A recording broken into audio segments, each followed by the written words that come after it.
tuần thế tao Yua chi bú thao Mong chúa tí lưu mong tù Cú yua chi bú Có lưu nô chạy bông khó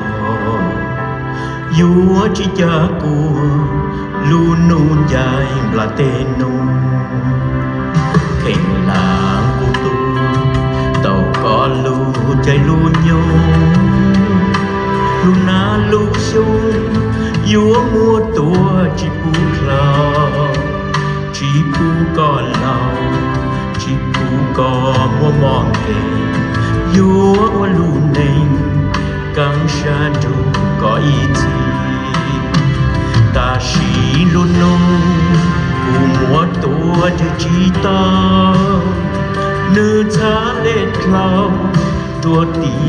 phong đủ Chú kê trao đủ Chát lê lô chú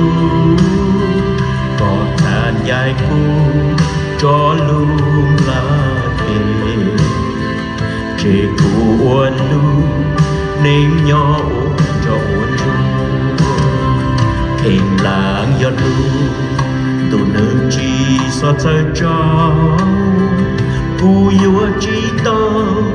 Chỉ chú kê cho kênh chùa Kênh lưu của mùa Thảo tư mang lên thao mồm Thở nát thời siêu Cú yuan lưu cho chú con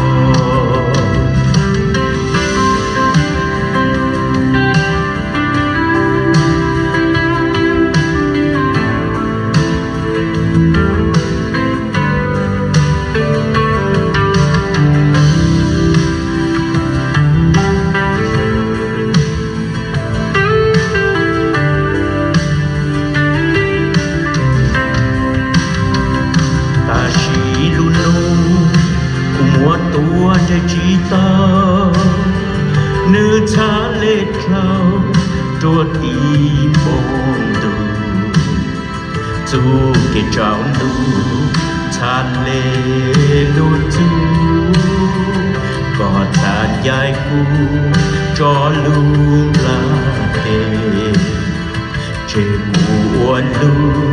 เน่งยออุ้มจอวนจูจองดูบอยชูกูนอมีกังนงโปlo cu chỉ nó có lu xua sinh xua lù bông lu của mùa chỉ mùa lên từ vua sờ trái vua du có mong chu nô chu sa tu trái vua du có mong chu nô chu sa tu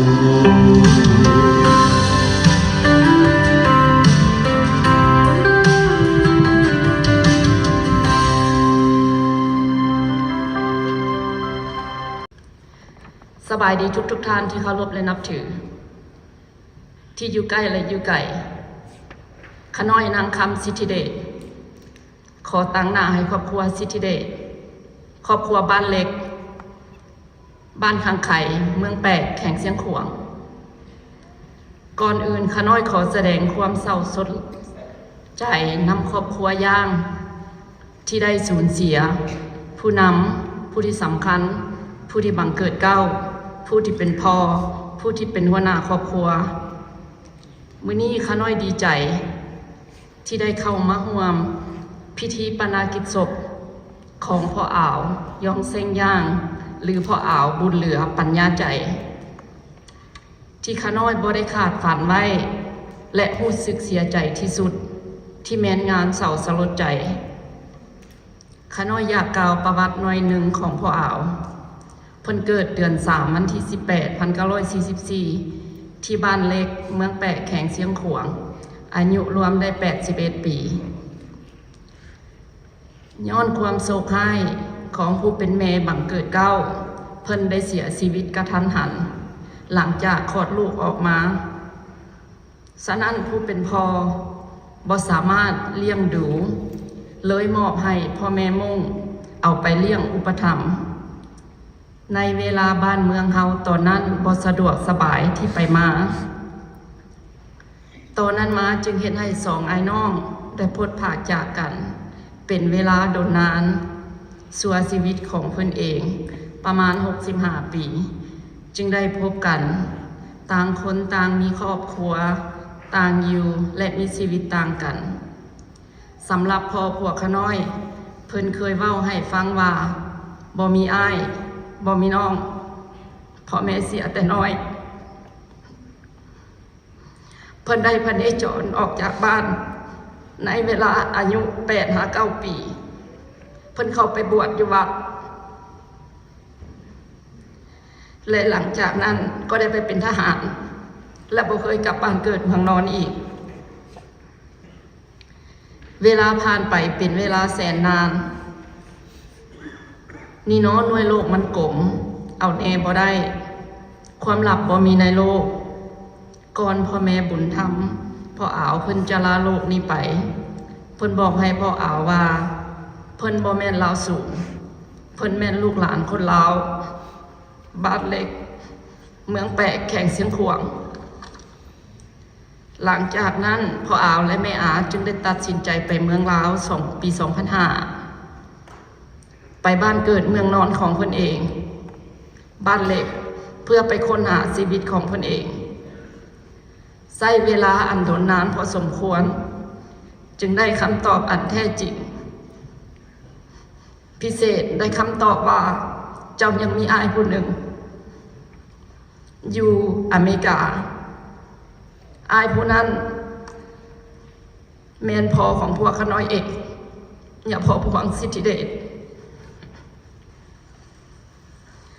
หลังจากนั้นมาพ่ออ่าวได้ลิ้นล้นค้นหา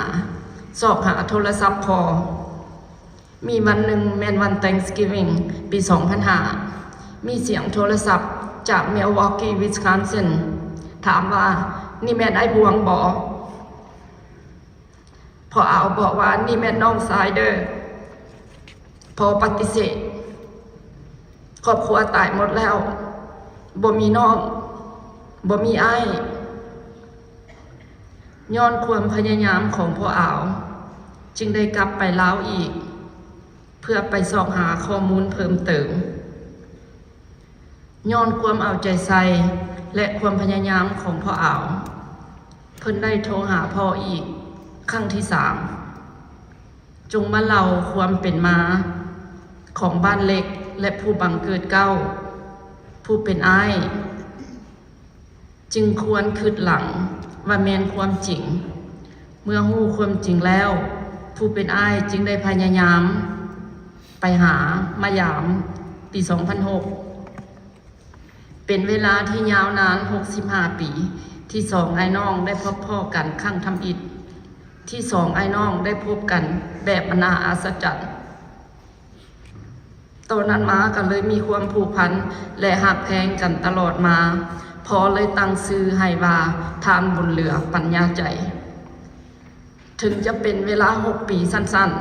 ๆชีวิตของผู้อ้ายและสองไอ้น้องเหมือนได้ชีวิตใหม่ทั้งคู่น้องชายคนนี้ได้ฝังเลิกอยู่ในหัวใจของพ่อพวกขน้อยมาตลอดโอ้ยเนาะชีวิตมันบ่แน่นอนต่อมาปี 2011พ่อของพวกขน้อยก็ได้เสียชีวิตจากพวกขน้อยและลูกไปอย่างบ่มีวันหวนกลับฉะนั้น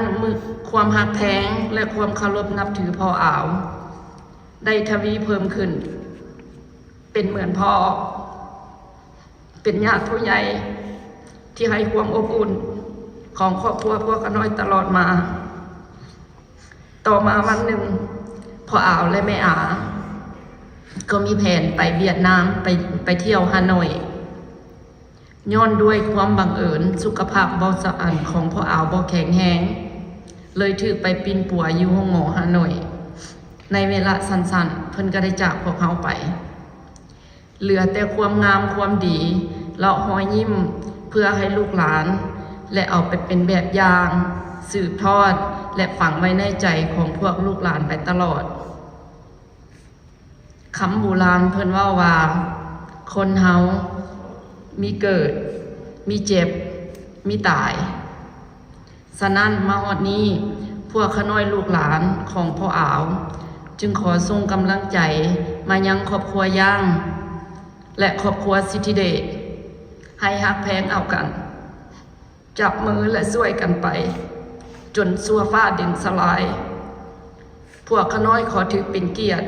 อย่างยิ่งที่ได้มาเข้าร่วมในงานปนกิจศพนี้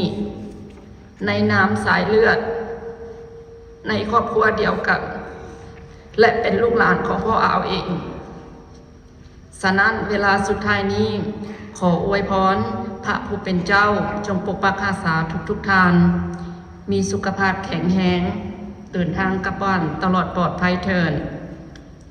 พิเศษขอให้แม่อาจงมีสุขภาพแข็งแรงเป็นโฮมโพโฮมไซให้ลูกให้หลานอยู่นำลูกนำหลานไปตลอดขอให้ครอบครัวย่างครอบครัวสิทธิเดชครอบครัวบ้านเล็กบ้านพังไข่และหักแพงกันสัวฟ้าดินสลายเถิดขอบใจ